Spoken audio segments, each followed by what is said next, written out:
Framed for a crime he didn't commit and cast into a pit of monsters, he survived.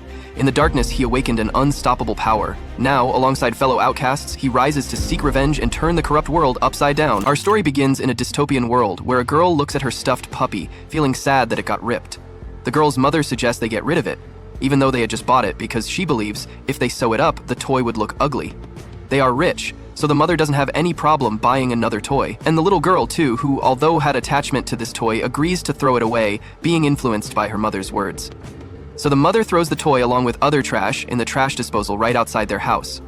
The trash bag goes through a ventilation system and enters a trash disposal truck, which takes the trash for final disposal to the junkyard underneath the city. Anyway, as the mother walks back home, a mysterious cloaked figure sets his eye on her and stares at her with a hateful gaze for turning things into trash so easily. Shortly after, the disposal truck from earlier enters the junkyard, when another mysterious man follows it inside. Minutes later, one of the staff members at this facility finds the man scouring through garbage in a room full of trash bags. Getting suspicious, the guard points his gun at the man, demanding to know who he is and what his purpose is for coming here. The guard states that there has been a report of a trash thief recently who is jeopardizing the city's beauty by moving the trash outside. Suspecting that the man is the same trash thief, the guard rings the emergency alarm, and within seconds, 2 other staff members arrive to apprehend the man. The man throws garbage at the guards, catching them off guard, no pun intended, and escapes the room through the vents. But as he is about to exit through the back door, it shuts on him, giving the guards an opportunity to fire. The man activates a hidden power, boosting his speed, allowing him to dodge bullets like a freaking ninja. He gets grazed by one of the bullets, but ultimately manages to escape through the sewer system. When things calm down, he comes out into an empty street and finally speaks, claiming that he is not a thief at all, and only did all this to retrieve things that didn't deserve to be thrown away, including the stuffed puppy. The next morning, rumors spread about the trash thief, and 2 women discuss how bad these people are for society, calling them savages. A middle-aged man in dirty clothes, clearly an outcast in this clean society, overhears the gossip, but chooses not to engage in an argument and walks away, leaving the city through a small door. Entering a slum that is just outside the city, the man relays the news to the locals about the rumor that's spreading about them, and everyone becomes concerned, thinking the cops will now be all over their ass. A girl named Kiwa immediately suspects her friend Rudo, the boy with red eyes, who is definitely the same kid who caused this entire drama. Rudo is currently in the middle of fixing all the trash he's collected in his hunt, which are mostly toys and accessories that can be repaired, so he doesn't notice Kiwa at first. So Kiwa comes close and asks Rudo if he risked his life once again by entering the city just to steal some trash. She reminds him how strict the people of the city are about waste control, and that if he gets caught, he might spend the rest of his life in prison. Rudo responds that these are not trash, but perfectly usable things that those rich brats living in the city throw away without a second thought. He expresses how bad he feels for these items that don't deserve such treatment, and that's why he's brought them here, to fix them and maybe sell them to the people of the slum. Chiwa understands Rudo's motivation, but at the same time, she can't help but wonder if her friend has fallen in love with garbage or something. 3 self-proclaimed elites of this slum show up to bully Rudo. The guy in the middle comments on how bad the stench is and tells Chiwa she shouldn't hang around this garbage collector loser. Another one of the bullies kicks a lamp Rudo just fixed and mockingly says, "There's no point in repairing trash because no one will use anything touched by this loser." Chiwa doesn't understand what these 3 idiots' problem is because she believes all of them are just like Rudo, poor, discriminated, and of course, dirty. But the bully disagrees, claiming they're nothing like Rudo and can actually get out of this ghetto if they work hard. Apparently the slum was built to dump criminals, and the 3 bullies, Chiwa and Rudo, are all descendants of criminals. Things were supposedly going well for all of them until Rudo's parents went on a murder spree, destroying any pity or trust the city residents had left. After the bullies eventually leave, Chiwa cheers up Rudo, saying he's a good person and will surely do well in life. She then notices the stuffed puppy, and Rudo hesitantly tells her he actually wants to give it to her as a gift. But before she can take it, Chiwa's mom shows up and tells her to get away from him. Dragging her away from there, Rudo heads back home and finds the man named Regdo inside, the same man we saw earlier eavesdropping on the 2 women in the city. Reg jokingly mocks Rudo for failing to impress Kiwa, revealing that he overheard everything. But jokes aside, Reg wants to know how Rudo's trash collecting went last night. Regdo tells Rudo that he doesn't need to go through all this hassle to earn money since he's still a kid.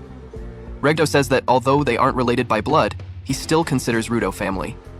Rudo is thankful to Reg for that, revealing that Reg took him in when he was abandoned after the incident involving his parents, and has been raising him ever since. That's why Rudo wants to repay him by doing whatever he can, including collecting trash from the city. Regdo notices the wound on Rudo's arm and, realizing he was shot, immediately treats it, strictly telling him to stop going to the junkyard from now on. Rudo doesn't think this scratch is anything compared to the scars he got because of his real parents, revealing that both his hands are covered in black marks. Still, Reg tells Rudo to stop before the cops find out his identity. If he's caught, he'll surely be sent to the abyss, the same place where Rudo's father was dumped. Ever since his childhood, Rudo has always been despised by everyone because of his unusual-looking hands. And ever since Regado gave him his gloves, he's had the confidence to move forward. Anyway, Reg once again teases Rudo, telling him to act fast and give the stuffed puppy to Chiwa with a bonus kiss on the cheek. Rudo refuses, obviously, and gets into a friendly brawl with his caring father. Meanwhile, the cloaked man we saw at the very beginning is standing outside, eavesdropping on Rudo's conversation. His relationship with Ritha is a love-hate relationship. He gets overboard most times, he holds his cheek and tells him that he should learn to smile sometimes. And even if he isn't happy, he could as well fake the smile so others wouldn't know he isn't happy. How would he even fake a smile when his eyeball is shooting outside as if something is wrong with him? He eventually escapes from Rekta's grasp and comes out of the house. He looks around and sees it is morning, so he wonders if Shiva is now outside. He walks towards the abyss, reminding himself that he doesn't even have to go so far to get trash because all the trash in that area gets thrown into the abyss. The abyss is a huge dump site, and not only trash like useless items are thrown there, even humans who are sinners are also thrown there. He looks at the abyss and sees that a criminal is about to be thrown. He recalls that his father was also thrown into the abyss. At least that was what he heard, and he cannot confirm if it is true or not. He overhears a person saying that someone is about to be thrown again. He says yes and turns to the back to see its Cha. They share their pleasantries, and she admits that it is rare for her to see him around there. Well, maybe that is her lucky day. To him, the view from there isn't that great. Not like the view from the entire slum is a good one, but that is just entirely different. The reason the slum was built at the edge of the city is to show the people there that if they do anyhow, they will be thrown into the abyss. It is funny because no matter how much you try to avoid seeing people fall to their deaths, you will surely see them around there. Rudo suddenly feels so much pain in his body and he falls down repeatedly. He rolls on the floor, wonders if it is the toy in his body affecting him, and stands again. His hand shoots out, so he stretches the toy to Chiva and runs away. He bumps into the apostles on his way. There are about 4 of, and that is a view that is very unfamiliar in the slum. They do not do anything to him, and they move on. But he wonders what could have brought them there. He continues running until he gets to Ritha's place. He sees a man trying to kill Ritha and he screams, but there is no one there to help him. He runs to fight the man, but the man pushes him off. By the time he recovers himself, the man is done with Ritha. He sits there as he watches the man leave without knowing what to do. When he recovers, he screams Ritha's name and runs to his rescue. Ritha screams that he should leave, but he cannot leave his uncle like that. Rekta screams at him. He tells him that he has to change the world. He is the only one who can change a world as filthy as that, and he should survive. Ruda has so much love for Ri and cannot stop holding him. So he keeps holding on. The apostles come there and catch him with a dead body. They shoot to incapacitate him and they declare him a murderer and arrest him for killing Ritha. He begs to differ. First thing first, Ritha hasn't died. He could still be saved if they act fast on him. However, the apostles who think they are more elite than the people in the slum do not even care about the lives of the people in the slum. They just want to catch who they presume is a criminal. He tries to explain that he didn't kill anyone and the person that killed him had just escaped. However, they declare that he is from the slum and definitely capable of murder. From that room, he is taken straight to the abyss. It's funny how within a split second, a person's circumstances can change to what they once talked about. He is hung on the abyss and everyone starts gossiping about him. Shiva understandably hears too. They talk about how he has become a child murderer who killed the man that took care of him. Shiva is disappointed because she had great hopes for him. While he is on the rope to be dropped, the apostles declare that he is a criminal who deserves to be thrown into the abyss. Everyone starts screaming the slogan from slum to abyss and urging the apostle to throw him. He wonders if there is anyone who wants to hear him out. He didn't do it and no one wants to believe him. He looks around and sees Chiva standing in the crowd. She looks like a familiar face, but he can feel that she is also condemning him. She speaks in her mind that she trusted him. She spoke for him, even when others declared that he was a murderer. But he disappointed her and eventually turned into a child murderer. She drops the teddy he had given her and walks away in disappointment. Seeing that no one could even say a good word about him, he feels very bad. He had been condemned even before what happened, and that is enough reason to hate everyone. He vows that he will have his revenge. But the question is when, because he is thrown right into the abyss and darkness covers him. He can feel his life going out of him as he sees several visions in front of him. His eyes close to darkness, and shockingly, he opens his eyes again. This time, not to the world, but to a scene of trash. He concludes that he has indeed been thrown into the abyss. He looks around and hears sounds and movement. He knows what he is about to encounter isn't a favorable one. He has indeed heard about how the abyss is dark, but what he doesn't know is that it is a hell on earth. How will he survive this hell? Watch out for the next. Our episode begins with Rudo running for his life. As more monsters like the kaiju start to emerge, the 3 monsters waste no time surrounding him from all sides. In this dire moment, he notices what they really are: beings manifested from piles of trash. He doesn't understand how this is even possible or how he's supposed to handle the situation. The only thing he can do is rely on his sharp reflexes to avoid being struck while running. He stumbles and comes across a human skull, realizing it won't be long before he ends up just like this lifeless skull in front of him. He doesn't want to accept the inevitable, or what else can he do? He curses the apostles for throwing him into this pit, even though he didn't deserve it, and wonders, where did things go wrong? The unstable pile of trash beneath him crumbles and he crashes downward, injuring himself severely. He can barely move anymore. This is an unservable situation. There isn't any breathable air, and every time he inhales, it feels like his lungs are being torn apart by the dust constantly flooding into his body.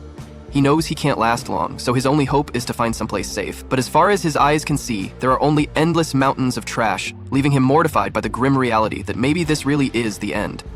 Rudo pukes blood, indicating that his body has started to give up, even though he hasn't mentally. The monsters close in, so maybe this is it. As the end seems near, he just lays there and recalls his loved ones, especially his foster father, Reg, who didn't deserve to die. Rudo knows he can't give up yet, not until he gets revenge on the one who murdered Regej. At that very moment, a mysterious power awakens within him, something that pushes him to fight back again. With the last of his strength, he grabs a steel pipe lying beside him and gets up to fight for his life.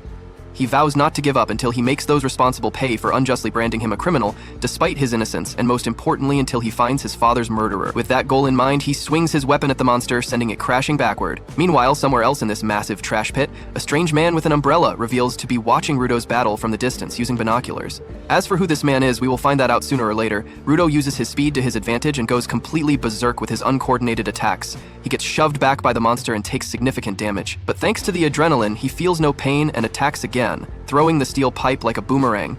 Another monster emerges from beneath his feet, forcing him to fall back. As he takes a second to breathe, the pain finally hits and he begins bleeding from his mouth, but the frenzy continues. He charges again, this time completely tearing one of the monsters in half using a piece of tin roofing. Taking down one monster is a great feat, but Rudo has reached his limit. He can't handle the next monster charging at him. The monster slams its head into the ground, sending shockwaves that launch Rudo into the air. Right beneath the man we saw earlier, the man wears a mask to survive the toxic atmosphere and carries an umbrella. Even though it isn't raining, he says nothing and kicks Rudo for God knows what reason. Only then does he place a mask on Rudo's face, finally allowing him to breathe. Rudo asks what this place is and who the man is, but the man refuses to answer and simply tells him to shut up. When Rudo keeps yelling like an idiot, asking all sorts of questions like if this man is a local here, what this pit is, and if it in the underground, the man loses it and yells back saying that they are indeed above ground, and this place is just where the people of City throw all of their trash. The man explains that he was only trying to keep quiet so the monsters wouldn't hear them. Now that they're both screaming at each other, the monsters, who the man referred to as trash beasts, emerge once more. The man tells Rudo that these trash beasts can't be defeated with ordinary weapons, but luckily for Rudo, the man's umbrella is specially made. He activates its powers and it transforms into a much wackier looking umbrella. Lol. The man calms himself, points the umbrella at the monster, and uses it like a drill to disintegrate the trash beast in seconds. More are on the way, but the man wipes out all of them in one sweep, leaving Rudo completely stunned. He finishes off the last beast using his ultimate move, Unbreaker Octa Shredder, and literally shreds the monsters from top to bottom. With the danger gone, the man walks over to Rudo again. Rudo once more asks who he is. This time, the man removes his mask, reveals his face, and finally introduces himself as Engine, a cleaner of this pit. Of course, in this case, cleaner has a deeper meaning, hinting that he's part of a secret organization that calls themselves Cleaners. Engine is immediately overwhelmed by the stench of the area and starts choking, complaining about how awful the air is. He puts his mask back on and regrets ever taking it off. At this point, Rudo realizes that Engine might just be another guy like him, and now that he's gotten most of the answers he was looking for, he finally allows himself to lose consciousness. He closes his eyes and faints. He remembers when he was still with Retha. One day, he had returned to the house drenched and wet, and Retha asked him what happened. He revealed that day that he was pushed by objects, and Rika asked if he hit the objects back in return. He said no and replied that he didn't do anything because he had bought into Retha's words that if objects are treated correctly for so long, a soul will inhabit them. Rika walks up to him asking if he really believes that and insists that even he who said it knows it is just a legend, that no one can determine whether it is true or not. However, he was of the opinion that he would rather believe it, that objects, if treated well, can be inhabited by a soul. He cleans his body and insists on his belief that even the towel has a soul in it, because if it doesn't, how come it can clean a person's body that well? They even claim the glove he is putting on may later become a soul and help him. They both conclude that every object, maybe even the phone you are using, if treated well, can inhabit a soul. Well, enough time for dreams, time to return to reality. Rudo returns to a reality that seems harsher than he assumed he would meet. He shouldn't be shocked. At least, he is alive after the dreadful encounter he had earlier. He sees himself tied in chains and dragged on the floor. He looks up at the person dragging him and sees it as the same man he had met earlier. Not just a man, Engine, as he calls himself. Engine isn't there to baby him, he barely even cares. He keeps dragging him, and Rudo wonders if it is about time that he accepts his fate in this reality. However, this means he will decide to die, and there is no way he can get revenge against everyone who has wronged him. He screams to Engine and insists that Engine should let him return to the surface of the earth. Engine looks at him like a fool. What surface does he intend to go to? How will he get to the sky? In fact, the world he assumed he was coming from is no longer there. That world is called a sphere, and it moves, which means it has moved away from where he was thrown. So there is no way he can return there. All Engine has said falls on deaf ears to Rudo, who still insists that if Engine doesn't return him back, he will scream and keep screaming. He begs Engine to tell him everything about the world, even about the sphere. But no, Engine isn't interested. Engine doesn't care. He doesn't even give him the benefit of a conversation. Instead, he keeps dragging him and takes him to a place where he sees several trucks. Engine leaves him there and turns away. He screams at Engine to take him away, and when he turns back to his front, he sees several people there. I am sure he doesn't even see them as people at that point. He doesn't know what they are and just hopes they won't fight him. Fortunately, at this point, they seem very harmless. They walk towards him as if they are amused by his survival. They ask him if he is from the sphere, and when they confirm that he could be from there, they remove their masks and run to him. They reveal that they haven't seen people from the sphere for a while, and when they do, they are always dead, which makes it a shock that Rado survive. One of them steps up to help Rado remove his chains. Rado looks at how they react to him and concludes that they are indeed nicer than Engine. Well, his conclusion about them is actually wrong, as they are indeed worse than Engine. They tie him harder than Engine had tied him and tie him to a truck. They laugh in front of the truck, talking about how much they will gain from selling him. They will not only sell his body, they will sell his head, ear, eyes, and cut him into pieces. They wonder if he thought they loved him, and remind him that everyone in that world hates Spherus. As a result, people will pay through their noses for them. You must wonder why people from the spheres are hated. Well, that isn't far-fetched. People from the spheres throw their trash into the pit, poisoning the atmosphere and contaminating the air. These trashes eventually become monsters, which kill everyone. Many have lost their families to this calamity, so all they have for the sphere is hate. One of the men takes some trash and gives it to Rudo. He asks Rudo to eat the trash and survive, because they need him to be alive for the sale, and even after the sale, they will pay to watch him tortured. The man takes one of the trashes and puts it into Rudo's mouth. In anger, Rudo bites him and peels off the skin of 2 of his fingers. He eats it. He takes some of the trash and eats it too. He tells them they keep blabbing about trash, monsters, the sphere, the pit, but he doesn't care. He is just angry. His body activates a kind of fire. This fire turns his chain into a weapon that he uses to fight. He recalls Rekta's words that objects, if taken care of, can inhabit souls, and these souls can save you later. He fights and Engine watches. People who use the souls in objects are called givers. The man he bites tells the others that they should fight him and go for the object he is using, because givers only draw power from objects. But they are shocked when they see him take a tire and draw power from the tire too. They realize he can use more than one object, and he is strong. He hits them all, and just as he is about to hit the leader, Engine comes and holds his hands. The red power fueling him reduces immediately, and he gets back to his senses. He doesn't understand what is happening or what had happened, but he recognizes Engine. Engine apologizes for leaving him alone, but says he did that because he wanted to know how powerful Rudo is. Now that he knows, he will tell Rudo all about his power, that world, and even the sphere, on the condition that Rudo joins the cleaners because they need him. That seems like a great offer for Rudo. At least he will get protection in that strange world. However, he considers his coins and rejects the offer immediately. Why did he do that? You will find out soon. The episode begins with Engine calls someone saying he found a talented boy. He explains that he took him mistaken in a forbidden place and that when checking, he realized that he had powers. The boy's powers are quite different, which is why he managed to convince him to join the caretakers. The boy doesn't remember agreeing to join the organization. Engin explains that he has no choice. The woman says the boy is very lucky. Getting lost in a forbidden zone was a huge stupidity. If he had breathed the air there for any longer, he would have died. And to top it all off, he even came across kidnappers after that. She claims he needs to be grateful, but she is a lady and not a man. He wants you to pay the bill and leave the place as soon as possible. Before leaving, the protagonist thanks him for having his treatment paid for, but says he doesn't have time to be a caretaker and just wants information. However, before he says anything, he interrupts him and asks the protagonist if it wasn't enough to have seen what happened, as that should have already shown how the Celestials are treated on the surface. If you go around asking questions at will, sooner or later they'll find out and get rid of him. What Enin is trying to say is that the local people are not kind enough to offer information for free. He just wants him to be silent and follow him. Soon after, the boy is taken to another part of the city where he is eating a nice hamburger. Seeing how hungry the boy is, he's sure that when he threw up all that food, he needed to refuel. However, Rudo doesn't understand how there can be such a clean place inside the surface. Where it was before was polluted, but in this place there is even a city and real food. Engin asks the boy what his name is, and he introduces himself as Rudo. The man decides to explain a little more about the surface. It says that garbage is not the only thing that accumulates. Emotions or moods also build up. Over time, this turns into energy, causing various phenomenon. One such phenomenon is the emergence of beasts that mercilessly attack all humans they see. They generally live in garbage dumps outside the city, but occasionally they also appear in the city. Rudo asks if it wouldn't be better to further strengthen the cities.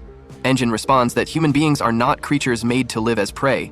Rudo realizes the man is right.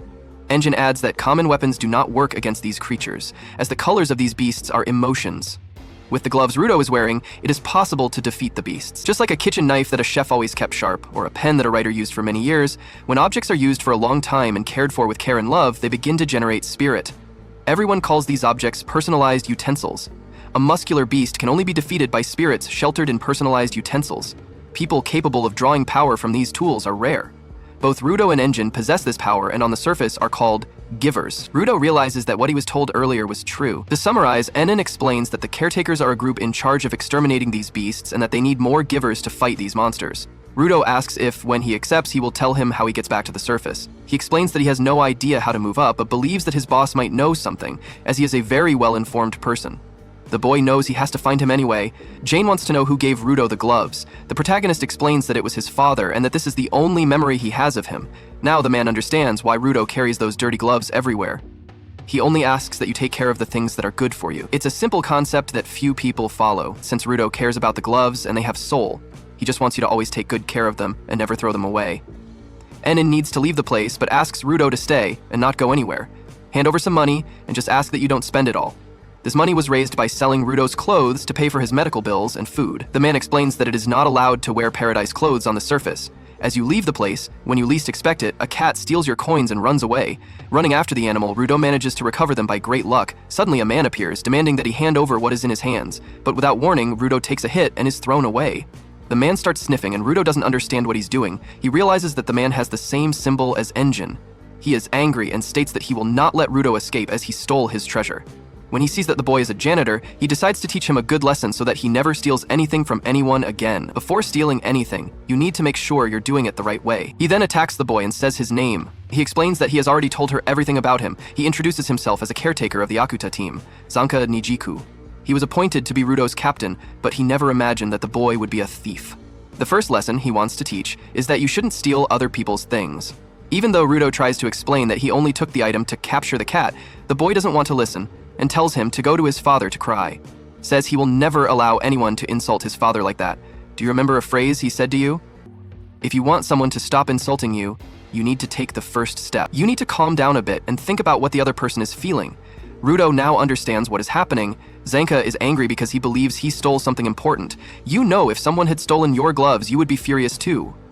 Rudo explains that he didn't know it was so important to him, that he didn't intend to steal it and didn't imagine the value of the object. Soon after, Zanka calms down and also apologizes for being so rude. He says that the stick he is using is his greatest treasure and that is why he lost his temper. Zanka asks what Rudo's special item is. The boy explains that they are his gloves, but that he doesn't know exactly how to use them. Zanka finds Rudo's gloves very interesting. The boy doesn't understand how someone can change their attitude so suddenly. Bill Ali believes it must be Zanka's smile, and now he is sure that it makes all the difference. You don't know if you'll be able to smile all the time, but you'd like to smile more at people. Zanka wants to know why Rudo wants to become a janitor. Forcing a smile, the man becomes extremely irritated with him and thinks Rudo is playing a joke on him. He can't believe that what the boy is doing is considered a smile. Rudo doesn't understand what's wrong and feels he needs to improve. When he tries again, Zanka becomes enraged and questions if Rudo has a problem. Rudo doesn't understand why he's so angry, as he's just trying to smile during the conversation. Zanka asks him not to think too highly of himself, just because she said he has talent. He says everyone constantly risks going outside the city to keep it safe, while Rudo just wants to help achieve his own goal. The man believes that this goal is worth absolutely nothing. Then, his father's words come to Rudo's mind, that he is the only person capable of changing this horrible world. Rudo is irritated that Zanka said his goal is worthless, because he knows it is, and is willing to give his best for it. He doesn't accept that Zanka speaks like that. The man also gets angry, and from the first moment he saw Rudo, he knew they wouldn't get along. When he picks up a baton, Zanka is surprised, as he imagined that Rudo's power resided only in his gloves. But in reality, its power is to transform everything it touches into a personalized utensil. Even if Rudo has talent, he knows that he will never be able to beat him that way. When he least expects it, the stick appears from above and begins to deliver several loud blows. He wants the boy to be faster than that, otherwise he will be defeated. You know that Rudo only has special gloves. Rudo, when blocking all the blows and trying to attack, ends up receiving a blow and being pinned to the ground. Zanka realizes that the boy is just trash and good for nothing. However, when he smells his hand, he notices that Rudo is holding a plunger full of feces. Going after Zanka, he runs away and Rudo takes advantage. Zanka begins to apologize for speaking ill of Rudo's objective. The boy jumps to try to defeat him and throws a large amount of feces, hitting the man who is extremely disgusted. Suddenly, he appears and finds the two fighting. As they get into the car, the man starts laughing a lot, because the fight between the two consisted of throwing feces everywhere. They both feel embarrassed all the time for fighting like this. Indin laughs even harder when he remembers that although Zanka is from the surface, he is nothing more than a daddy's boy. He explains that even after they fight, Zanka will continue to be Rudo's tutor because he is the best at dealing with newbies. The boy is very happy to have been praised. When they least expect it, Rio appears inside the car without anyone noticing his entrance. She explains that she was a little curious to know who Rudo was. As she starts touching the boy's hair, he gets very excited to be the first girl to touch his hair. So everyone heads towards the surface. This is how today's episode ends. If you liked the video, click like, and don't forget to subscribe to the channel and activate the bell icon to receive all new updates. When Rudo arrives, he's blown away by the place. Inside, he meets Semu, the receptionist. Every time he walks in, Seiyu is supposed to check him out using her power, and right then, she swats a fly buzzing around Rudo with a fork, mentioning that Injin has talked a lot about him, where he's from and all that, but she wants to see his potential for herself.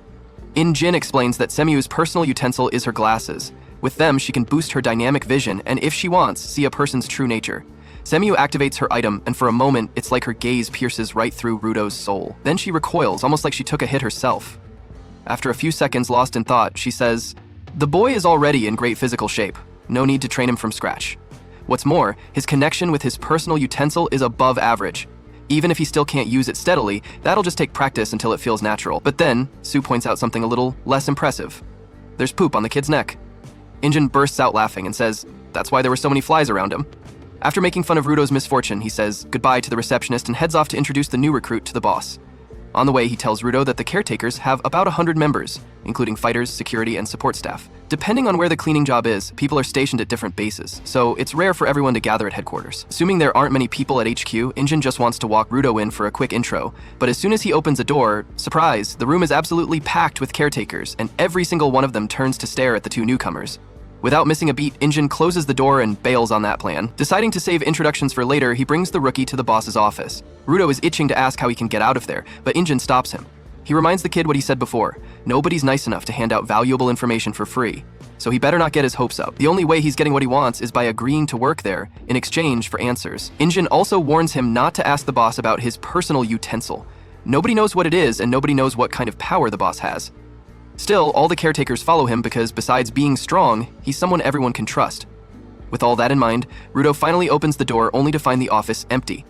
Sue had forgotten to mention the boss was out on a job and wouldn't be back for a while. So Rio suggests they take Rudo along on a mission since he can't officially join the caretakers until the boss returns. She even gets a little too close to him and says this way she can get to know him better. Next, Semu briefs them on the mission with a map. Residents of a city near a polluted zone have reported sightings of small tainted beasts near the barricade. Rudo asks what exactly a polluted zone is, and Semu is frustrated that Injin didn't even explain that much. Injin says he called those places dumps, to keep it simple. But Semu isn't thrilled with that.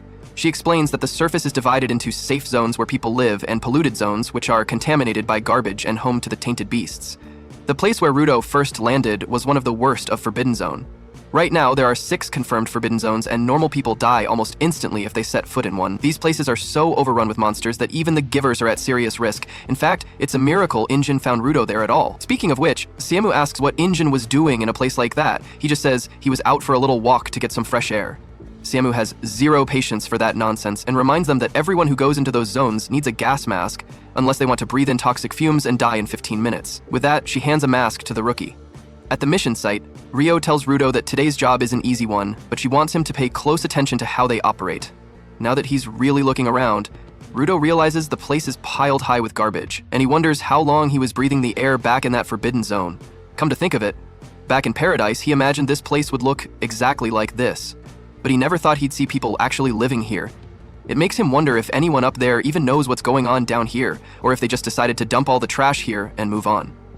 On the flip side, as he examines the polluted zone, he can't help but see it as a treasure mountain packed with all kinds of stuff to take home and fix up.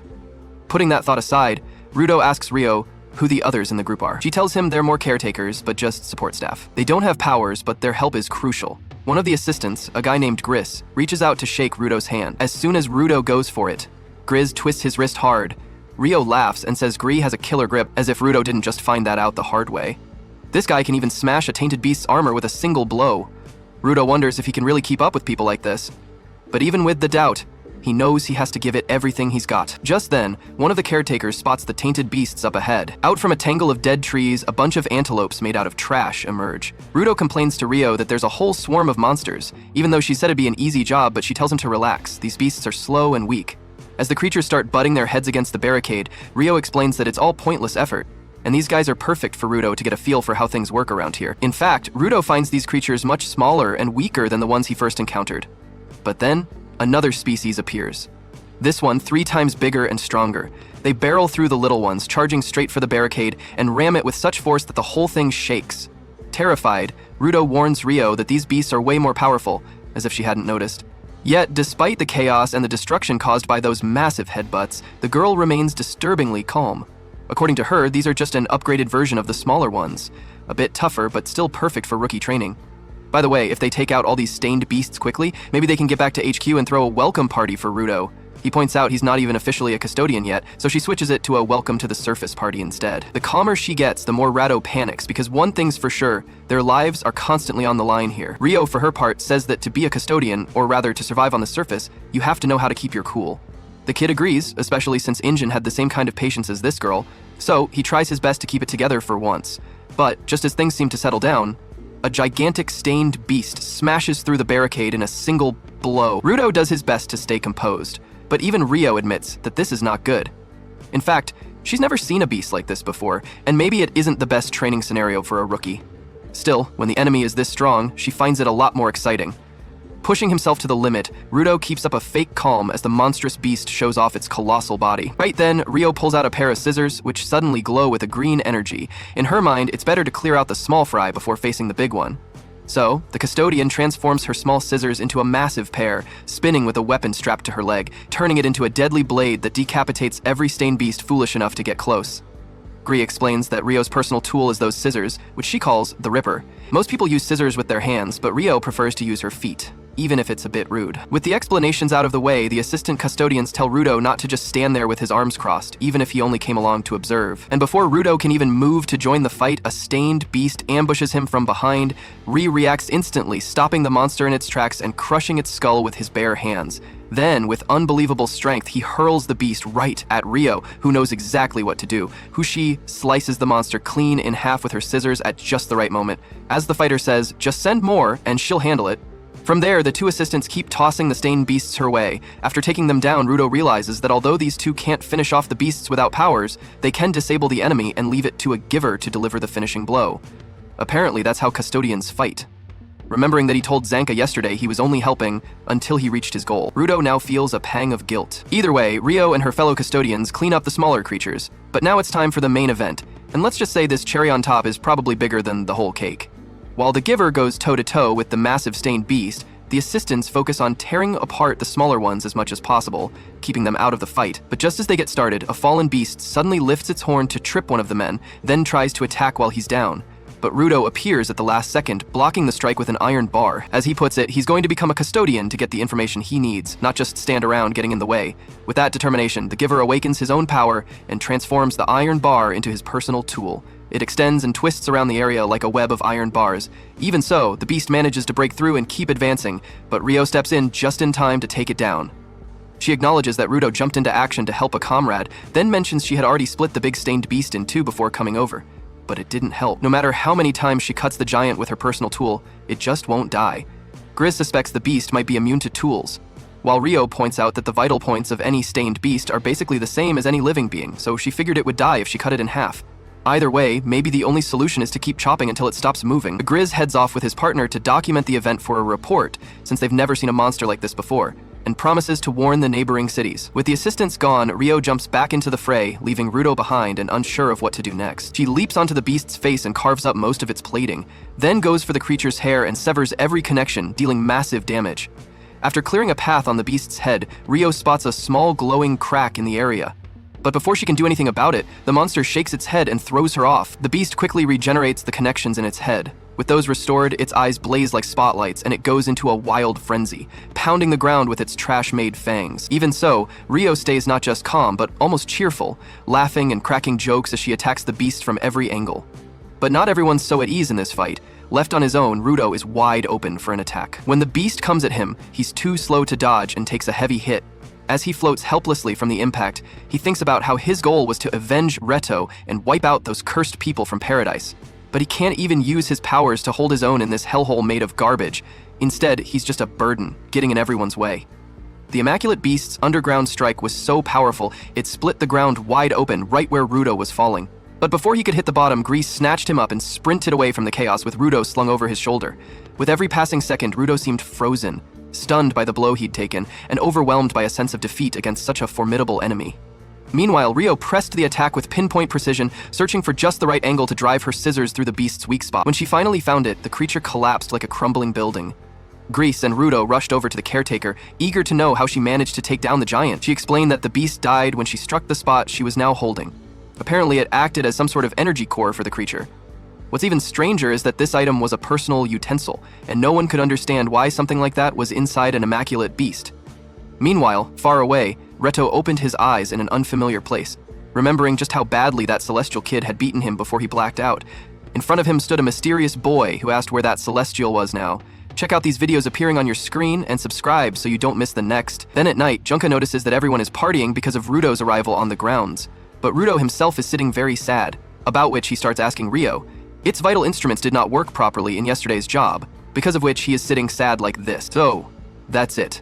But I heard you ran into some weird trash monster. You are right. The core of that trace monster was not an enema, but a vital instrument that was powering it. But I have left that worry to the people on higher pay, so that's why he himself will know what will happen next. Then, the supporter Gree comes to meet Rudo, who had gone with them on the last mission, and thanks Rudo for saving his partner, Folo. Even though I saved him, I could not use my power, which is why Rio and you had to save me. On top of that, it was the same on Fear because I would always get into angry fights with people, which made Regato apologize to him on my behalf. I want to go up as soon as possible, but I still haven't changed and I still have to be saved by others and I can never become what people expect of me. Why am I like this after all? I want to thank you. Many people call supporters powerless weaklings, but you didn't understand us like that at all. Folo joined the cleaners so he could defeat the trash monsters, but without powers, he can't kill the trash monsters. So that's why he is taking care of his object so that he can become a giver one day. But since he became a supporter, he has said that even if he becomes a giver in the future, he would still prefer to remain a supporter so that he can show off to those who underestimate supporters. And now he is working hard for this. So that's why you should put aside your ideas of being powerful and what other people want from you, and you should focus on what you want. And if you do this, then your path will become even more clear. Believe in yourself, and even though you are here with us, you are still alive. Grizz then stomps on Rudo's head, due to which he feels a sense of belonging. And then Engine and Rio come there and invite him for dinner, and upon seeing them, Rudo feels like family. Then everyone starts enjoying the party. Then a guy there starts making grifties, which everyone starts watching very carefully, and Ange asks Rudo also to watch it very carefully, so that Rudo can understand that he has to move towards his goal at any cost. Then here, the person whom Rudo had beaten last time is in a bad condition, and a person tortures him a lot to extract Rudo's information from him, due to which he gets the idea of Rudo's appearance. Then here, Samio gets a call for a request for which she gathers the givers and supporters. Then Jaka starts asking Samio that what is Rudo doing with them because he has not yet officially joined the cleaners, due to which he cannot do the training right now. I have called Rudo here because the request that has come to us is related to Rudo. A merchant was attacked by the crash monster in the polluted zone and had his precious items stolen, due to which he wants to get his stuff back by getting the trash monster killed by the merchant cleaners, and on top of that he has seen a living person there who has come from Safair. It's very strange that 2 living sphereites have appeared here in such a short time. So that's why I thought maybe Rudo would be interested in this, and maybe it would give him a way back. Then Chris asks Rudo to think carefully, as I am still not able to use my power properly, due to which I will again become a burden on everyone and they will have to save me again. But if I go back, I might as well find a way to go back. Because of which, we see Rudo getting ready to leave, but Jocko still doesn't like this thing. Samio then tells him that initially this job was supposed to be done by the engine, but he had to go on a mission, and he said that he has full faith in Jonka, that he will be able to handle it. Hearing which, Jonka becomes very happy and gets excited to do the job. Then they start going to the location. Grace, don't you carry a weapon with you? I carry a knife for self-defense. But I like fighting with my hands more. But yes, Rudo, he has a talisman through which he prays so that we can come back safely. Polo? I didn't need to tell you all this. Rudo then realizes that Grizz is a very good person. Then the merchant who had hired them all arrives there, and as soon as Rudo sees her, he starts asking about the fair he had seen. I saw that fair from a distance, and anyway, he was unconscious, so I could not ask him anything. I am worried about him, which is why I want you guys to defeat the fresh monster as soon as possible. Weren't you thinking of selling that fair? No, I am worried about that, but I am definitely interested in knowing about fair rights. Then that merchant starts taking all of them to that location. Trash monsters attack humans as soon as they see them. So that's why I don't think that Spherite would still be alive. But still, a trash monster kidnapped a human? This is a very strange thing, nothing seems right to me. Then they go to the building where the trench monster is. Then everyone starts searching that building, and only then they see a person. Then that merchant pushes them away and asks them to save the fair. But then Rudo notices that what they think is a person is actually a doll. And then suddenly the merchant starts moving backwards while screaming, and the ground beneath the cleaners breaks, because of which they fall down. Chris then asks the merchant about Spiritite, and the merchant transforms into mud, pointing at Rudo. Then 2 more people come there. Seeing them, Junka realizes that they have been framed, and in front of them are the riders who are after Rudo. Then Rudo cannot understand who these riders are after all. These riders are goons. Earlier, these people used to be petty thieves, but over the years, their methods have become even more dangerous. And I have heard that these people are also taking part in some experiments. And the most amazing thing is that all these riders are givers. Kress then asks 3 supporters to find a way to escape, and himself decides to rescue Rudo along with Folo. Jaka agrees to this, and they all leave the place so that Jaka can handle the riders. Looks like you all want that fair, right? Well, I had a feeling that this thing was bound to happen. But I didn't think you guys would be so fast. Looks like you get a lot of money for this fair height, and you people want to live an easy life by selling it. We do not want to sell that child. We want to know more about Safiar through that child. Like, how did he cross the border and reach here without dying? It doesn't matter to me. And anyway, if it's a trap to catch Rudo, that means there won't be any trash monsters here, because of which I can defeat you all. Even though there aren't any trace monsters here, there are plenty of my mud people. Don't worry, I can handle them very easily with my power. The girl then starts attacking Junka with her mud monsters, but Junka defeats those monsters very easily. But then, another rider is hidden inside that monster, who attacks Junka fiercely. You guys have only defeated trash monsters till now, because of which you are going to face a lot of problems in fighting with humans. So let's play a game with you now. Then those murder monsters start attacking Junka, and the other rider also hides among those murder monsters and starts attacking Junka, due to which Junka starts getting injured. And as he starts moving towards the girl, he notices that there is a murder under his feet as well, which is set as a trap by the girl herself. This time, you are the only person who can stop us, so if we defeat you, we will be able to get that child. So now hurry up and get immersed in this mud. Stop your nonsense, these useless things of yours are making me angry. But by keeping quiet, I have come to know that you are controlling your murder through the shawl you have, and the other guy is attacking me with his vital instrument. But this is wrong, because that guy is attacking me with his punches only, even though I have very little experience fighting with people. But I know my vital instruments better. Every morning, I take great care of it, and with its help, I can do anything. Then all the girls' mud monsters start coming to attack Junka, and Junka strikes his vital instrument hard on the ground, because of which frequency starts coming out from in between. And with the help of this frequency, Junka finds the person who is hidden inside the mud monster, due to which Junka defeats the boy and the girl in a single attack. But then another rider arrives there, and this is the same guy who is collecting information about Rudo. And guys, with this, the episode ends. On the other hand, Rudo and others are still running as they try to find the exit. Rudo grows concerned because he can no longer hear the sounds of a fight when he suddenly bumps into Grease, who has found an exit. He sends some of the supporters upstairs so that they can contact the headquarters and call for support. After that, he decides to return and check up on Zanka, when suddenly he hears someone running towards them. Rudo thinks that it is Zanka who finished his fight, but to his surprise, the leader of the raiders comes there. Everyone is confused, and then the raider begins staring at Rudo and matching his features with the description he got from the bandit that he kidnapped earlier. He suddenly jumps to the wall behind Rudo and clings to it like Spider-Man, saying that he has finally found the giver from the sphere, just as Gree and others realize that the man in front of them is a raider. He crushes the wall with his claws, blocking the exit. The raider starts aura farming, and Gree tells him that if he harms Rudo, he will become an enemy of all the cleaners. He then asks him about Zenka, but the reader starts talking about how he got late in reaching here because he has got a terrible sense of direction. By the time he got here, the other guys were defeated, and he didn't like that because that was a waste of everyone's time. He then walks towards Rudo, completely ignoring Grease and his questions about Zanka. He tells Rudo that there is someone who really wants to talk to him, so he should come with the raiders for now. Rudo is on high alert when the raider suddenly grabs his mask and pulls it away, telling him that he doesn't need it because there are no trash beasts around. Rudo asks him what happened to the cleaner with the staff, and the raider says that he had a bad attitude, so he dealt with him. However, since he was strong, he didn't kill him and just knocked him out, but he might not enjoy the poison that much. The reader then uses his ability to awaken the power of his rings, turning them into metallic claws. He tells Rudo to come with him peacefully and no one will get hurt, but just then, Gree and Folo attack him. The raider easily dodges their attack and then does a handstand kick to send them flying away. He senses that Folo has the potential to become a giver, but Gree doesn't have anything like that, so he is not needed. Gree, however, gets up and tells the raider that he will protect his team at all costs, no matter who he has to fight. The raider realizes that he is a supporter and tells him that weaklings like him have no worth and they can't protect anything. Rudo gets worried about Gree and tells him to fall back because the fight will be too dangerous for him, but Gree doesn't reply. Instead, it is the raider who tells Rudo that his weak and useless friend is already dead. His claws have pierced Gree's heart, and he pushes them even deeper until they come out of the other hand. Rudo can only stare at the sight in horror as Gree's lucky charm goes flying and his mind goes completely blank.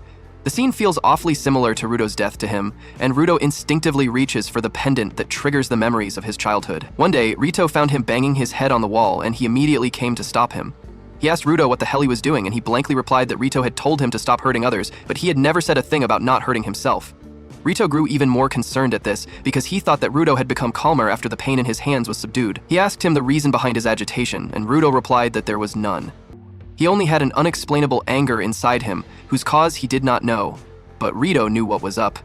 He realized that Rudo felt that his parents abandoned him, which created a feeling of worthlessness in his heart, and that gave birth to this anger. Redo told him that he needs a purpose in life to get over that feeling, or at least things that he likes. So he patched Rudo up and took him to experience different things, from books to games to cooking, but nothing really caught his attention that much.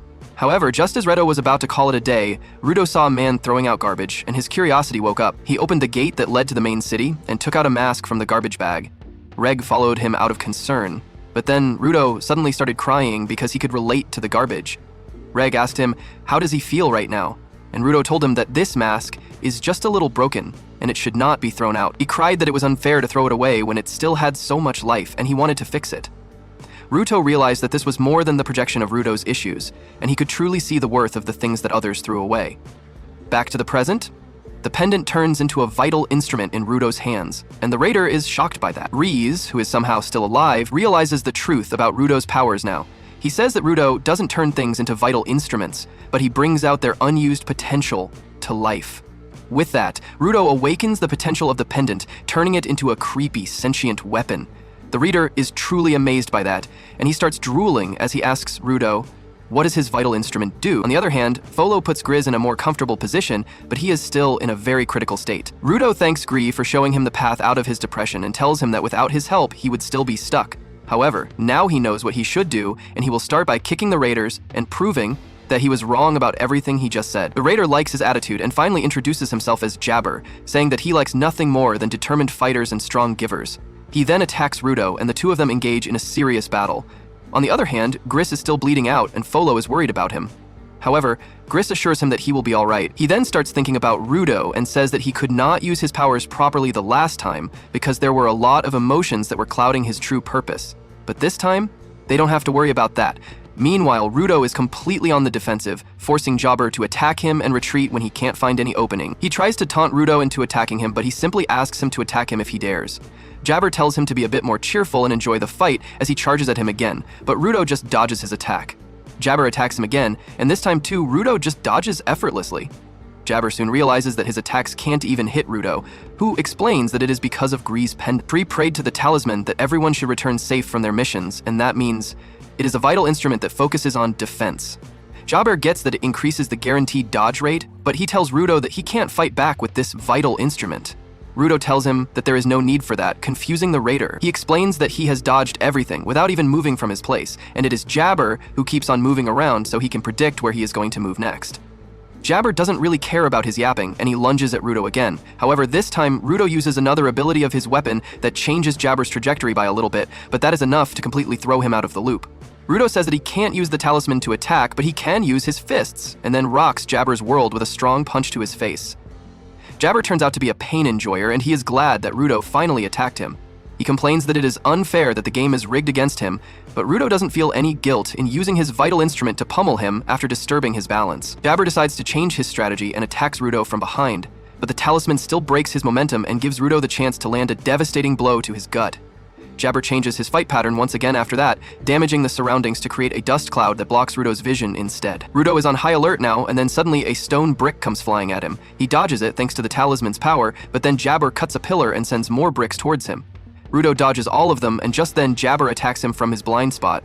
Luckily, the talisman is ready for that, and it disturbs his movement again, letting Rudo smash him to the ground. Jabber gets back and decides to unleash his full speed, but even that is not enough to beat Rudo, who has unlocked Ultra Instinct thanks to the talisman, and he can beat Jabber whenever he gets close to him. He completely beats the butte out of him and forces him to use a wall to support his body. But Jabber starts laughing because he has not received this high-quality beating in a long time. He then tells Rudo that it is a good thing that he got to enjoy attacking him because he will not be able to do it any longer. By now, Jabber has figured out that the talisman detects any attacks with hostile intent and moves them out of Rudo's way, keeping him safe. But when he sent the rubble towards him through the smoke, he found that the talisman doesn't react to that at all. Rudo doesn't get why is he yapping about that all of a sudden, and then Jabber tells him that his right claw has a powerful neurotoxin. He suddenly stabs himself with his claw, and Rudo gets even more confused about his motives. Jabber tells him that he will now lose consciousness and then rampage randomly, and he is sure that Rudo's talisman won't count that as hostile intent. He asks him to dodge that and then gradually falls asleep. Rudo can only watch him with disgust and shock. But then Jabber suddenly wakes up, and true to his words, he starts attacking indiscriminately. Jabber goes into berserk mode as he gets up while still being unconscious and lets out an eardrum-shattering howl. Rudo can only watch him in shock as Jabber suddenly dashes towards him while spinning rapidly and destroying everything in his path. Rudo somehow dodges the attack, and he can't understand how Jabber can be so strong even in this state. Suddenly he notices that Folo and Grease are not too far away from their location, and if Jabber turns towards them, they both will die. So Rudo runs in the opposite direction to lure Jabber, and his gamble works. The berserk Jabber attacks him, and Rudo tries to use the talisman's power to stop him. However, that doesn't happen as he planned, and he has to block the attack himself before throwing the berserker away with a judo move. Despite breaking the concrete floor with his head, Jabber is still as blood-crazed as before, and Rudo thinks that battlefield experience and determination can make people do the unthinkable. However, an alternative idea suddenly springs in his mind, and he thinks that Jabber might be a masochist. He remembers the time when he used to get beat up by bullies on the sphere, but he didn't fight back because Rato told him not to. The boys asked him if he was a masochist, but he didn't know what it meant that time. So he went back home and asked Rato about it. Now that he knows that masochists are psychos who get off on pain, he thinks that if Jabber really is one of them, he doesn't know how to stop him. Anyway, Jabber charges at him with mindless fury, and Rudo can only try to dodge his attacks. He keeps running backwards as he attempts to block and evade the attacks, but Jabber is too strong for him. He manages to get past his defenses, but just as his claws are about to slash him, Zanka's staff comes flying there and pins him to the ground. Rudo recognizes the staff, and just then Zanka comes there struggling to stand upright, but determined to get even with the bastard who left their fight without even defeating him fully. Rudo asks him if he is even in the condition to fight, but Zanka tells him not to underestimate him. He then notices the vital instrument that Rudo is using and remarks that he finally seems to have gotten the hang of it. Rudo replies that it is not helping at all, right? Because it can't block Jabber's attacks in his mindless state. Zanka understands the vital instrument reacts only to hostile intent, and Rudo is surprised that he already figured it out. Zanka tells him that while he was struggling to come here, he saw him fight from a distance and decided to figure out his fighting style because that would help in teaching him later. Zanka says that since Rudo can't fight with his vital instrument and he can't move so well because of the poison, they don't have a way to defeat Jabber. However, he has an idea, and he asks Rudo to let him attack him just once. Rudo is shocked at that suggestion, but Zanka explains that since he can't move, well, Rudo's vital instrument might detect his hostile intent and move him to the place where he wants to be. That way, he can reach Jabber and defeat him, because Rudo doesn't have the option to attack him anyway. Rudo asks what happens if his vital instrument isn't triggered, and Zanka tells him to man up and take the hit in that case. Just then, Jabber wakes up, and both of them get ready to face him. He charges at them, slashing the pillar they were standing near, but both of them make it out safely. Zanka tells Rudo to net the claws, even graze him, because that will quickly paralyze him. He is pissed at that and decides to attack Rudo to vent out his frustration. Luckily, the talisman works exactly like he thought, and it moves him straight towards Jabber, letting him hit the bastard away. Zanka is impressed by this, but Rudo is furious at him. Since the talisman deflected the attack, it means Zanka attacked him with hostile intent, but he claims that it was just a little test. He then walks back to Rudo, saying that they can work with this team. He positions himself to strike him again, and at the same time, Jabber gets back up. He dashes towards them, and then Zanka attacks Rudo, whose ability hurls him ahead instead. He once again gets close to Jabber and lands a devastating hit. Zanka is surprised that the talisman can be controlled so well by Rudo, and he can send him considerably far. He then attacks him again, and Rudo sends him towards Jabber one more time. thanks to Rudo's control, Zanka hits him with a lethal combo that knocks him back to his senses. As Jabber sees Zanka in front of him, he gets a little excited, but the next thing he feels is Zanka's staff landing on his head, knocking him out for good this time. As Zanka lands on his feet after that, he stumbles to the ground. He thinks that they have won the fight, and Rudo also relaxes a bit, causing the talisman to deactivate. It suddenly turns to dust and crumbles like Thanos just snapped it out of existence, and Rudo panics. He tries to save the talisman since it belongs to Grizz, but he can't do anything except watching it fly away. He starts having a panic attack, and Zanka wonders if the talisman got destroyed because of Rudo's ability, or if there is something else at play here. Rudo, however, blames himself, and he suddenly has a mental breakdown that turns physical as he falls to the ground, writhing like a fish taken out of water. Zayna sees the claw marks on his back and realizes that he got struck by Jabber without either of them knowing. Just then, he notices Jabber poking himself with his left claw, and he suddenly stands back up completely fresh. He looks around and says that he must have done a great job while he was out cold, and then heads towards Rudo. Zanka asks him to stop, asking how the hell can he move despite taking so much damage, and Jabber stops to monologue about his abilities. He says that his left claw has a powerful painkiller that takes away his pain, and he can function normally again. He then says that his right claw's poison will probably work on Zanka for 30 minutes, so he decides to give him another dose to make sure he doesn't get in his way. Zanka is helpless as Jabber stabs him, leaving him struggling on the ground. He then heads over to Rudo, who is still spasming, and picks him up to take him to their base. Zayna can't even yell at him to stop this time, and he can only watch Rudo being taken away, silently. Meanwhile, Jabber is glad that he completed his mission, and he doesn't even care about his two teammates that are lying knocked out in the building. Rudo is still conscious even though he can't move, and he blames himself for putting everyone's life in danger. Just then, Jabber leaps out of the hole in the floor that his teammate made, but instead of being inside a building, he finds that he is outside. He thinks that it shouldn't be possible because he clearly remembered the map. But just then he sees Rio there waiting for him. Injin is with her too, and Jabber finds that out when he gets hit in the guts with his umbrella and hits a wall with tremendous force. He somehow stays awake despite that and notices that Injin has other Scarrow-looking cleaners with him. Turns out the supporters who escaped earlier called for backup, and Injin and others were close enough to respond in time. One supporter is worried that Grizz and others might be dead, but Injin assures her that they are strong and won't die so easily. He asks her to take a team and rescue them. And in the meantime, Jabber begins screaming that they look really strong and he is in no condition to fight them. Just the thought of how helpless he is turns him on. And Jin is shocked to learn that Rudo has been fighting this freak masochist this entire time. Rio remarks that he looks better than she expected, and the other cleaners pity him, saying that he looks a lot worse than they thought. The big guy gets angry and says that it is unforgivable that someone tried to harm one of their teammates, but the other guy tells him to shut up because he is annoying. After that, Injin tells Jabber that they are going to take him into custody and interrogate him. He asks him if he really thought that he could mess with the cleaners and then crawl back to whatever hole he came from. Jabber gets even more excited on hearing this and asks if they are going to lock him away in a prison for life where he has to come up with a plan to break free by himself. He gets up saying that he knows he's going to lose, but he has got orders to bring back Rudo, and he is not going to return to his face as a failure, even if he dies in the process. He awakens his weapons again, but just as he is about to charge ahead, someone hugs him from behind and tells him to stop. Jabber recognizes the lowly as one of his teammates and tells her to leave him alone because he still has a mission to complete. She tells him that the time is up and they can't do anything because the cleaners are here.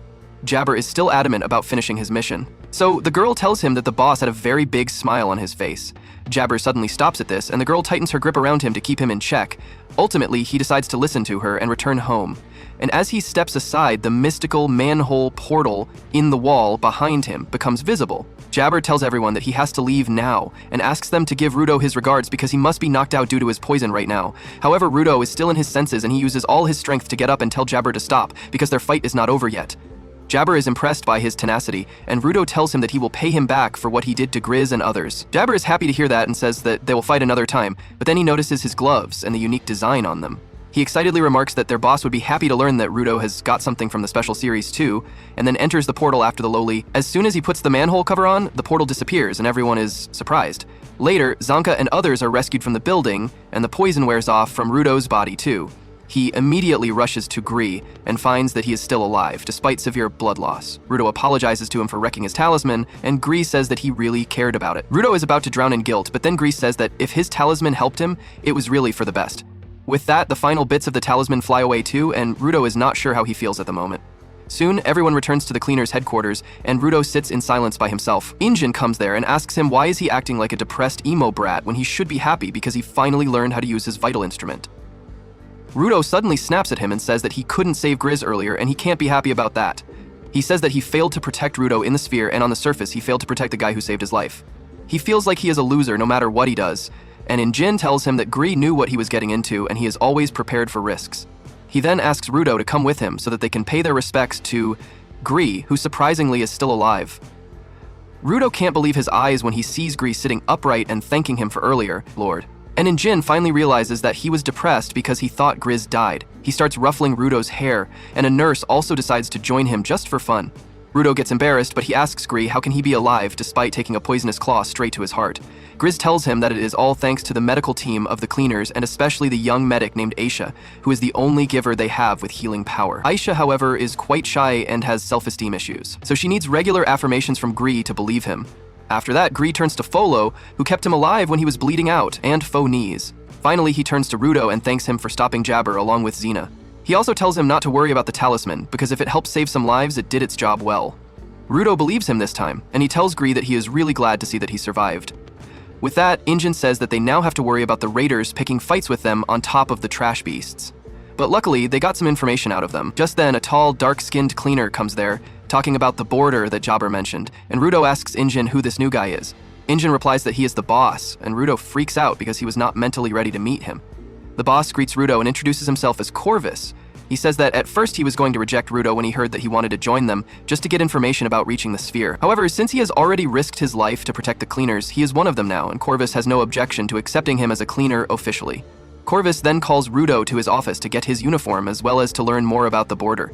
He explains that the border separates the surface from the sphere, and anyone who tries to cross it dies. However, there are exceptions to the rule. Corvus begins reciting a story about a woman who lives in a no-man's land that is closest to the border. Once upon a time, a guy got lost there and met the woman. He asked her why did she live in such a desolate place, and she replied that she was watching the people fall from above. The women told him that there were some people who come and go beyond the border without dying, and that is their only hint for now. Rudo realizes that if he finds one of the people that the woman saw cross the border, he might go back home.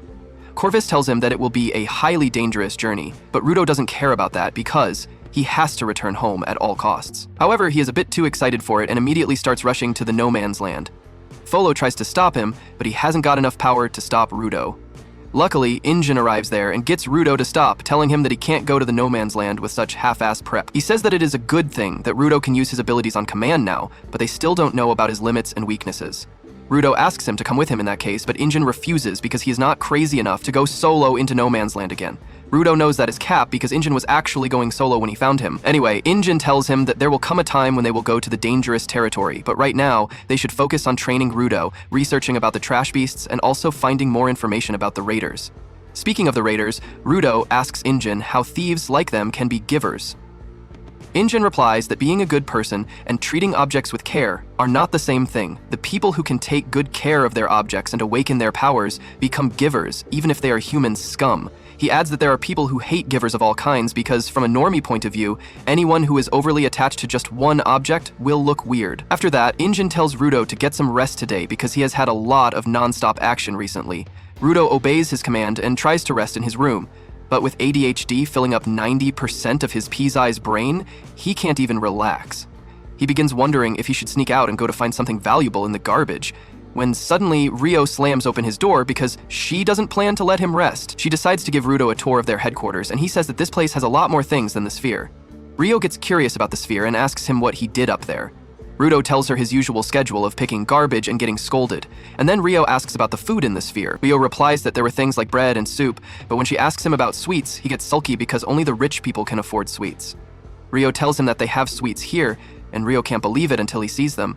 He feels like he has found the One Piece, as he sees a plate full of sweets, and then Jin warns him that sweets are more addictive than drugs, so he should be careful when eating them. He then explains that because of pollution on the surface, they can't grow much crops. But there is a group called binders that collect givers who specialize in cooking. They are the ones who make and sell these sweets. And sweets are not exactly rare on the surface because of them. Well, Rudo takes a bite with trembling hands, and the moment he tastes sweets for the first time, he feels like he has received enlightenment. He begins devouring the sweets like a madman, and Injin thinks that they have a budding sugar addict among them. Just then, a creepy dude with a pacifier in his mouth comes there and starts staring at him, and Rudo wonders if he is after the sweets as well. He doesn't want to share anything, but he still forces himself to pass a candy to the weirdo who just snatches it out of his hand and gives him attitude. Rudo doesn't really bother that much with him and keeps eating sweets till he has a weird reaction and turns into a balloon that freaks Zenka out. Anyway, once Rudo has digested the sweets and turned to normal, it is time for his training to begin. But he can't draw out the power of the knife he is holding. Rio and Guillen laugh at him, asking if he forgot how to access his power after being high on sweets. But Zenka is thinking rationally instead. He feels that since Rudo likes repairing broken items, he needs some kind of broken object to trigger their power. He immediately gathers some stuff from the local garbage patch and asks Rudo if something here feels right to him. Rudo immediately picks up a broken triangle thing and uses his power to turn it into a weapon of some sort. Everyone is impressed with Zenka's deduction, and he is flattered when Injin praises him. He then asks Rudo to try awakening other objects at the same time, and he manages to turn 2 more items into weapons. However, he suddenly has an intense nosebleed and collapses, and Injin remarks that he saw it on the day they first met. He says that maybe the quality of his gloves is so intense that his body can't keep up. Rudo asks him what is quality, and Injin explains that the longer an object is cared for, the stronger it becomes and the higher its quality. High-quality objects are more powerful, but they are also more draining. Zenka agrees, and he thinks that if Rudo has cared for his gloves since he was a kid, they are bound to be high quality. However, he also wonders if it has something to do with the series that Jobber mentioned. Meanwhile, Rudo wonders why the weapons he activates turn into dust at the end. He says that the objects right now are completely fine and wonders if there is a time limit. However, Rudo has another theory. She suggests that the objects might vanish because they have fulfilled their purpose. She says that Rudo's power is to repair and bring out the full potential of things other people have tossed aside. By doing that, he gives the objects a chance to fulfill their purpose, and once they are done, they vanish. Zenka also agrees with the idea, saying that Gree's talisman vanished only after the battle ended and Rudo felt safe. Injin also likes this theory, and he tells Rudo that he did not destroy the talisman or any other items that he used. Instead, he wants Rudo to think of it as giving the discarded and broken objects one last chance to go out in a blaze of glory. Rudo finally realizes that his power is not about breaking things, but about giving them their chance to shine. Just then, Rio asks him about the series stuff that Jabo mentioned, and Rudo begins to wonder if there are more items like his gloves. Rio then asks him if his gloves have a name, and he gets confused on hearing the question. Rio tells him that when you love something, you give it a name. Her scissors are called the Ripper, Injin's umbrella is called Umbreaker, and Zenka calls his staff the Loveliest Staff. Rudo is surprised to hear all this, and then Injin tells him to come up with a good name for his gloves soon. Later that night, Rudo is washing his gloves, and when he comes out of the washroom, he is shocked to see Rio lying on his bed. Rudo's flabber is gasted by this, and he asks her what is she doing here. Rio replies that her room is just upstairs, so she could hear him groaning and moaning. She got worried about him and used the windows to enter his room.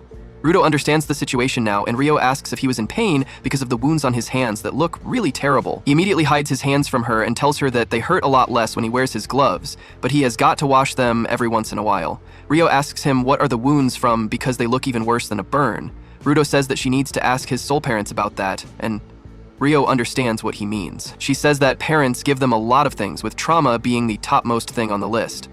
The next day, Injin takes Rudo to see the boss, who says that since there is some time to get his full face ready, Injin should finish the rest of the prep.